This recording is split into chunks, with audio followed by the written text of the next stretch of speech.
Spring came, and they had long days in the garden, for wherever the boy went, the rabbit went too. He had rides in the wheelbarrow and picnics on the grass and lovely fairy huts built for him under the raspberry canes behind the flower border.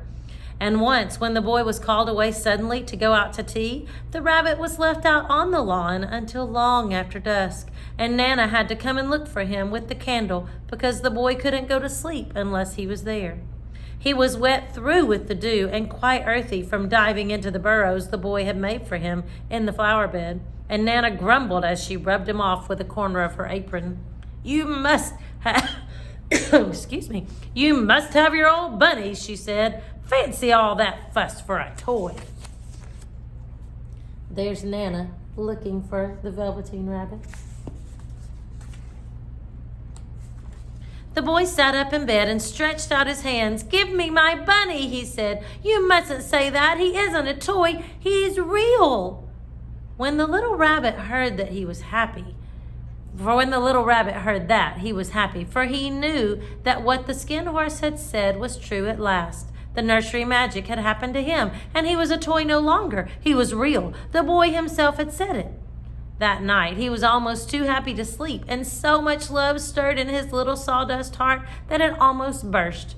And into his boot-button eyes that had long ago lost their polish, there came a look of wisdom and beauty, so that even Nana noticed it next morning when she picked him up and said, "I declare if that old bunny hasn't got quite a knowing expression." That was a wonderful summer. Near the house where they lived, there was a wood, and in the long June evenings, the boy liked to go there after tea to play. He took the Velveteen rabbit with him, and before he wandered off to pick flowers or play at brigands among the trees, he always made the rabbit a little nest somewhere among the bracken, where he would be quite cozy. For he was a kind-hearted little boy, and he liked Bunny to be comfortable. One evening, while the rabbit was lying there alone, watching the ants that ran to and fro between his velvet paws in the grass, he saw two strange beings creep out of the tall bracken near him. They were rabbits like himself, but quite furry and brand new. They must have been very well made, for their seams did not show at all, and they changed shape in a queer way when they moved. One minute they were long and thin, and the next minute fat and bunchy, instead of always staying the same like he did. Their feet patted softly on the ground, and they crept quite close to him, twitching their noses, while the rabbit stared hard to see which side the clockwork stuck out, for he knew that people who jump generally have something to wind them up. But he couldn't see it. They were evidently a new kind of rabbit altogether. They stared at him, and the little rabbit stared back, and all the time their noses twitched. "Why don't you get up and play with us?" one of them asked.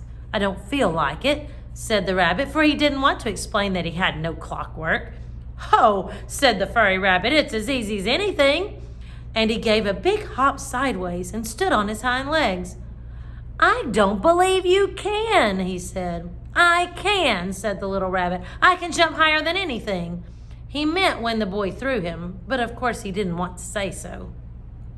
"Can you hop on your hind legs?" asked the furry rabbit. That was a dreadful question, for the Velveteen rabbit had no hind legs at all. The back of him was made all in one piece like a pincushion. He sat still in the bracken and hoped that the other rabbits wouldn't notice. "I don't want to," he said. But the wild rabbits have very sharp eyes, and this one stretched out his neck and looked. "Oh, he hasn't got any hind legs," he called out. "Fancy a rabbit without any hind legs." And he began to laugh. "I have," cried the little rabbit. "I have got hind legs. I'm sitting on them." "Then stretch out and show me like this," said the wild rabbit, and he began to whirl around and dance till the little rabbit got quite dizzy. "I don't like dancing," he said. "I'd rather be still." But all the while he was longing to dance, for a funny new tickly feeling ran through him, and he felt he would give anything in the world to be able to jump about like these rabbits did. The strange rabbit stopped dancing and came quite close. He came so close this time that his long whiskers brushed the Velveteen rabbit's ears, and then he wrinkled his nose suddenly and flattened his ears and jumped backwards. "He doesn't smell right," he exclaimed. "He isn't a rabbit at all. He isn't real." "I am real," said the little rabbit. "I am real. The boy said so." And he nearly began to cry. Just then there was a sound of footsteps, and the boy ran past near them, and with a stamp of feet and a flash of white tails, the two strange rabbits disappeared. "Come back! Come back and play with me!" called the little rabbit. "Oh, do come back! I know I'm real!" But there was no answer. Only the little ants ran to, and the bracken swayed gently where the two strangers had passed. The Velveteen Rabbit was all alone. "Oh dear," he thought, "why did they run away like that? Why couldn't they stop and talk to me?" For a long time he lay very still, watching the bracken and hoping that they would come back. But they never returned, and presently the sun sank lower and the little white moths fluttered out, and the boy came and carried him home. Weeks passed, and the little rabbit grew very old and shabby, but the boy loved him just as much. He loved him so hard that he loved all his whiskers off, and the pink lining to his ears turned gray, and his brown spots faded. He even began to lose his shape, and he scarcely looked like a rabbit anymore, except to the boy. To him, he was always beautiful, and that was all that the little rabbit cared about. He didn't mind how he looked to other people because the nursery magic had made him real, and when you are real, shabbiness doesn't matter. And then, one day, the boy was ill. His face grew very flushed, and he talked in his sleep, and his little body was so hot that it burned the rabbit when he held him close. Strange people came and went in the nursery, and a light burned all night, and through it all, the little Velveteen Rabbit lay there, hidden from sight under the bedclothes.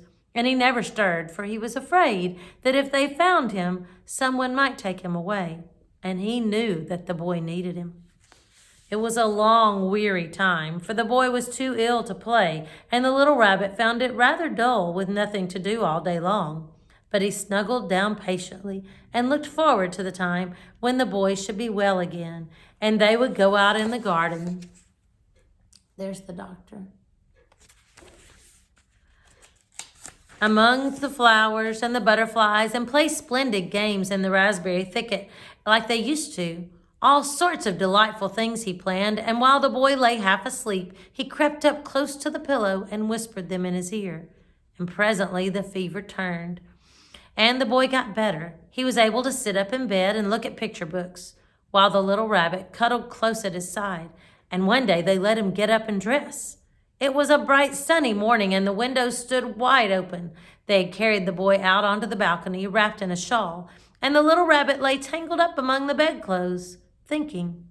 The boy was going to the seaside tomorrow. Everything was arranged, and now it only remained to carry out the doctor's orders.